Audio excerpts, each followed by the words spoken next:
Hey there. Welcome to the Frameworks of Focus podcast. This is a show for creators, entrepreneurs, and builders, and here we talk about how to stay focused, master your attention, and get the right things done so you can do your great work.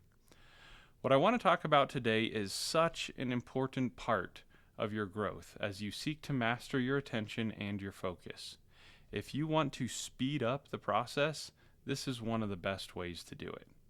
And what I want to talk about today is self-reflection.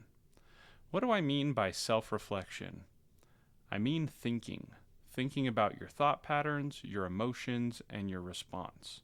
Reflect on the choices you made and what you could have improved in your decisions, reactions, and responses. I do this towards the end of every day. I used to do it right before bed, but I moved it instead to right after getting done with work. Right before bed, I noticed that I was usually too tired to think clearly and deeply and effectively, so a little bit earlier was best for me. I get out my journal and my favorite pen, and I walk through the following 5 things. 1. The interactions I had that day. 2. The choices I made that day. 3. The ways that I responded and the emotions I felt in different situations. I write down patterns that I notice and lessons I can learn for those first 3. I write down how I might make a better decision or have a better response the next time. Then 4, I focus on and I write down ways in which I saw myself getting distracted or derailed and what I will do to protect against them.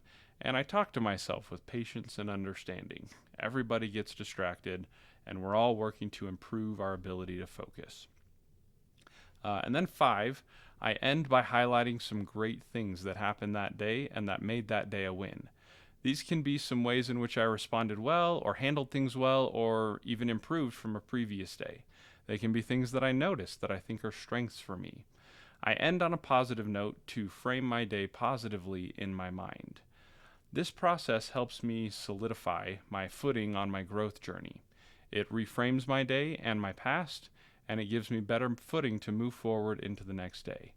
The clarity I get from figuring out where I am and what my next steps are is really helpful because clarity is one of the core principles of focus. Without clarity around what to focus on, you can't stay focused.